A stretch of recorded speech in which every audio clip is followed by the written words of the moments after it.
ஒரு வாரத்துக்கு முன்னாடி பெங்களூர் மற்றும் தமிழ்நாட்டுல ஆங்காங்கே இடங்கள்ல ஒரு ஆலங்கட்டி மழை பெஞ்சு நம்ம எல்லாத்தையும் பார்த்திருப்போம், பேசியிருப்போம், கேட்டிருப்போம்.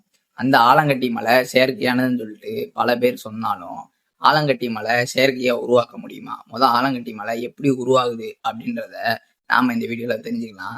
அதுக்கு முன்னாடி இது போல யூஸ்ஃபுல்லான தகவல்களுக்கு மறக்காம நம்ம சேனலை ஃபாலோ பண்ணிக்கிங்க. வாங்க இப்ப நம்ம ஆலங்கட்டி மலை எப்படி உருவாகுதுன்னு பார்க்கலாம். முதல்ல ஆலங்கட்டி மலை எப்படி உருவாகுதுன்னு தெரிஞ்சுக்கிறதுக்கு முன்னாடி மலை எப்படி உருவாகுது அப்படின்றத பத்தி நம்ம தெரிஞ்சுக்கணும். அப்படின்னாதான் இந்த ஆலங்கட்டி மலை எப்படி உருவாகுதுன்றத நமக்கு ஒரு புரிதல் கிடைக்கும். மலை எப்படி உருவாகுது அப்படின்னா, கடல் நீரானது ஆவியாகி மேகங்கள் வழியா சென்று அப்புறமேல் தான் நமக்கு மழையா பொழியுது அப்படின்றது சின்ன வயசுல இருந்தே நம்ம படிச்சது ஒரு கூட்டு தான்.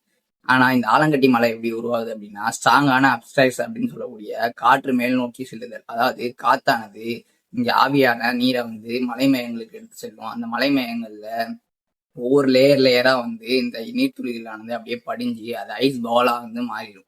ஸ்ட்ராங்கான ஒரு ஸ்டாம் இருந்துச்சு அப்படின்னா கண்டிப்பா இந்த ஆலங்கட்டி மலைன்றது உருவாகிறதுக்கு வாய்ப்பு இருக்கு. அதாவது மலைத்துளியானது அடுக்கு ஒன் பை ஒன்னா, அதாவது ஒவ்வொரு அடுக்கு மேல அடுக்கா ஃபார்ம் ஆகி இந்த ஐஸ் பால் உருவாகி குளிர்ந்து மிக குளிர்ந்த டிகிரியில அந்த மேகங்கள் இருக்கும். அப்ப இந்த ஸ்டாம் ஆனது இடி மின்னலோட கூடிய ஸ்டாம் ஆனது வரும்போது இந்த ஐஸ் மலையானது நமக்கு பெய்யுது. அப்படிதான் பெங்களூர் மற்றும் தமிழகத்துல இந்த ஆலங்கட்டி மலையானது பெய்ஞ்சிருக்கு.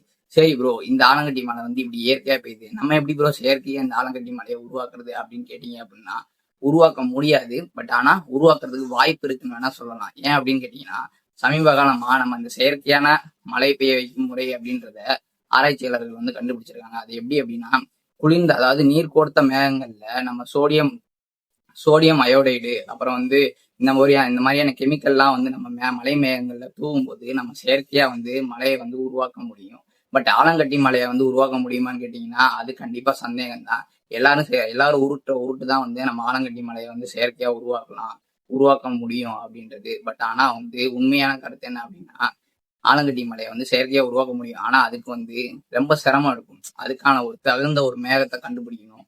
நல்ல நீர் கோர்த்த மேகங்களை கண்டுபிடிக்கணும். அதுக்கு ஸ்ட்ராங்கான ஸ்டாம் வேணும்.